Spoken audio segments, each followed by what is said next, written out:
right? You look at your group, find out what your group is doing. Are they going to Mecca first or Medina first?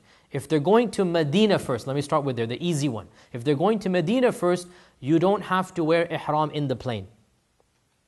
You go to Medina in your regular clothes. You worship, you pray, you do everything you want. Then when you leave Medina, you will wear your ihram and you will enter into ihram from there. So no problem. When you go on a Hajj package that goes to Mecca first and then goes to Medina and then returns back to Mecca, right, before the Hajj. So it's basically Mecca, Medina, Mecca. And some packages are like that. In that type of package, you do not have to wear ihram from Medina. You may return back to Mecca in your regular clothes. If you want to write this down because I guarantee you that when you get there, there will be a huge commotion. It happens in every Hajj package and everybody's confused what to do. Should we wear ihram from the hotel or are we allowed to go back to Mecca? I'm telling you very clearly, take my word for this. This is the issue I have spent years researching and debating and whatnot. You don't have to wear ihram from Medina. You may wear it from Mecca. Why? Because you have already done your umrah, correct? So what are you going to enter ihram for? For what? Hajj is another 5 days away, 10 days away. You're going to be in ihram for 5 days? Life is going to be very difficult. Okay? So you don't wear ihram if you've done your umrah. If you haven't done umrah, that's a separate story. But you have if you go to Mecca first. So far so clear, right? Is everybody on the same page? Even if you come back before 8 of That's exactly the point. Yes, you don't. You don't have to wear. Now, let's get to the actual Hajj. On the morning of the 8th. The 8th of Dhul Hijjah is the first day of Hajj. The 8th of Dhul Hijjah is the first day of Hajj. Some groups will bring you to Mina on the 7th of Dhul Hijjah and have you sleep there, no problem. It doesn't matter. You can go to Mina now and sleep there, right? But Hajj will start on the 8th, after Dhuhr. Most groups leave Mecca on the morning to get there around Dhuhr time. So technically you should be there for Dhuhr and Asr, but if you're delayed, traffic, it's all Sunnah. The entire 8th day is Sunnah. So relax. You may even start Hajj on the 9th and your Hajj is complete without any fidya, without any wajib. 8th of Dhul Hijjah is Sunnah. So this is a preliminary, it's a taster. Get ready. If something happens on this day and you don't go to Mina, no sweat. You may skip it all and go directly to Arafat. But 99% of packages, they go to Mina. And that's good, they should go to Mina, it's Sunnah. So you go there, where do you wear your ihram from on the 8th? Who can tell me? Wherever you are, right? In your hotel room, wherever you are. That's the whole point of tamattu'. You wear your ihram from there. Where do you make the niyyah? In your hotel room. You say, labbaik Allahumma labbaik. Basically, from where you are, you will make the niyyah. You will then go to Mina. Sunnah is to get there before Dhuhr. But let's be realistic, there's 3 million people. It's not in your hands. Don't sweat. If you get there at 10 a.m., you get there at 6 p.m., your Hajj is completely valid. The whole day is Sunnah. And Allah knows your niyyah. If you're stuck in traffic, don't worry about it. Allah knows your niyyah, you will get the reward of the Sunnah even. Okay? Once you get to Mina, Dhuhr and Asr combined and shortened. Maghrib and Isha combined and shortened. Okay? So you pray Dhuhr and Asr 2-2 at one time. And Maghrib and Isha 3-2 and Witr as well at one time. And what do you do in Mina? Ibadah. Quran, dhikr, dua. You get ready for the next day, the big day. That is the big day, 9th. 9th is the big day of Hajj. One of the biggest problems of going with a group is too much chit-chat.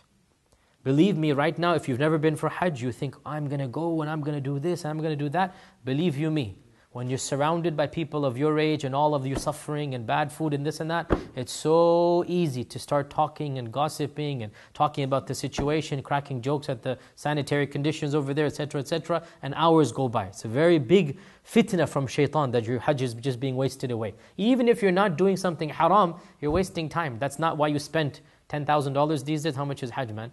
When I was a teenager, we used to go for like $1,500 back from here in America. I did most of my Hajjs for free, alhamdulillah, but I mean, back then it was what, 1,500, now it's what, 8,000, 7,000? 15,000 is for some of us, so it's like, not everybody can afford that, 15,000, alhamdulillah. 8,000 is the average, right? Yeah, so you're not spending $8,000 to chit-chat with your friends, or people that you make there. Basically, learn from day one to be polite but rude. Jazakallah khair, I have something to do. Polite but rude, firm. You're there for your own ibadah, right? Have your Quran with you, have your du'as and dhikrs that you want to do, a dhikr book or du'a book, and just worship. Don't worry about other people. So, you spend the night in Mina. As we said, if you don't, your Hajj is completely valid, not a problem. 8th is all sunnah. The 9th is the big day. This is your Hajj. If you miss the 9th, you have no Hajj. 9th is the day of Hajj. The 9th is the day of Arafah. The 9th is when you will go to the most sacred place on earth at that time and spend the entire day on the plains of Arafat. You technically should get there basically around Zawal, before Zawal, after Zawal. But I mean, if you get there a little bit late as well, not a problem. But it is wajib to get there before Maghrib. And you cannot leave Arafat before Maghrib. And by the way, you cannot leave in our times because the government closes the roads. So there's no issue of you leaving. The roads are literally blocked. They open up the gates at Maghrib. So there's no issue of you leaving. So Arafat is the main time of Hajj. And that is the time you will go to Arafat and you will combine Dhuhr and Asr, 2-2, and for the rest of the 4, 5, 6 hours that you have, that is the time of dua and dhikr. That is the time of praying and begging for forgiveness. That is the time of basically pleading to Allah for a better life in this world and the next. This is Hajj. Nothing is better for you at that time than dua. That's why even you pray Dhuhr and Asr right at the beginning. Soon as the time comes in, you actually get rid of the fard prayers because there's something more important than that, and that is the dua. The whole point of Hajj are those few hours. Believe you me, you will find half the crowd just chit-chatting. Believe you me, it's unbelievable, but if you've been for Hajj, you know this. It's just, believe it or not, you just get tired, it's hot, you're sweaty, you just start wasting time, astaghfirullah. You're not there for that. My advice to you, as I said, don't even make too many friends, right? So that you're just on your own. You go to the corner of the tent, you go outside, you make dua.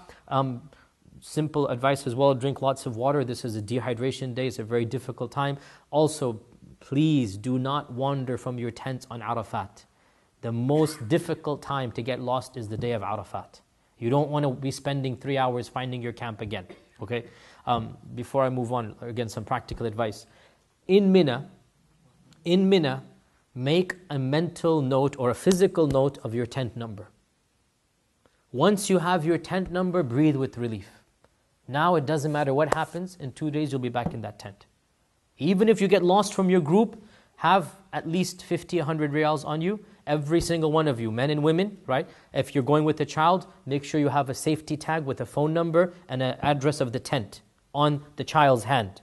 Something that is fastened to the child. That this camp, this tent, believe me, this is not, you don't want to ruin your Hajj like this, right? If you're going with children, that. If you're going as an adult, have some money on you. Anybody above 12, 13 years old, just have cash on you and know your tent in Mina. If you get lost, very easy. You can't, as a man, you can't even change your clothes anyway, right? You just need some food and water, which is found everywhere. For a day, you're going to be in Muzdalifah and Arafat. On the next day, you'll come back to your tent in Mina. All the tents are numbered, and there are maps everywhere.